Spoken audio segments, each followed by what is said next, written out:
আজ আপনাদের দেখাবো কিভাবে এক্সেল ব্যবহার করে ওয়ার্ড ব্রেক করা যায়।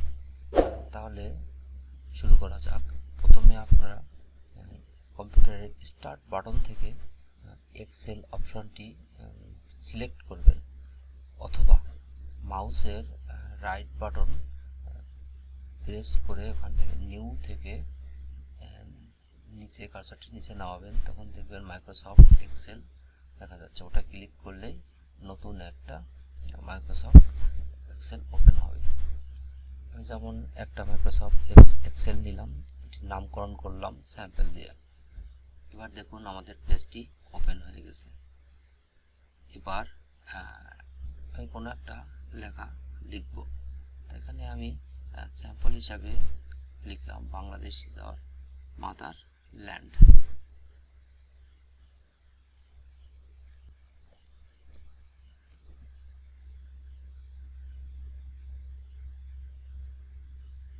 এখানে দেখুন লেখাটি একটি ঘরের ভিতরেই লেখা হয়ে গেছে, যেটি নিচে কোনো রকমে ব্রেক হচ্ছে না।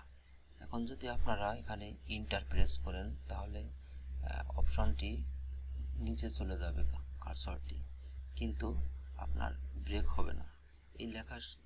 এই সমস্যার সম্মুখীন অনেকেই এক্সেলে কাজ করতে যেয়ে দেখা যায়। এখন আপনারা কিভাবে এটি করবেন সেটি আমি দেখাচ্ছি।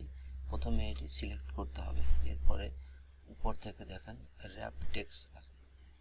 র্যাপ টেক্সটে ক্লিক করলে লেখাগুলো সব নিচে ব্রেক হয়ে যাবে।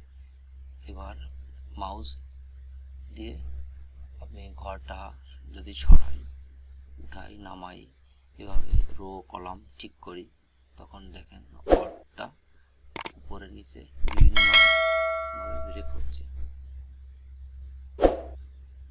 আপনার ইচ্ছা মতন আপনি এটা যদি সরান, তখন উপরে যদি 2টা ওয়ার্ড নিতে চান বা 3টা ওয়ার্ড, সেভাবে মাউস দ্বারা টেনে আপনি ব্রেক করতে পারেন।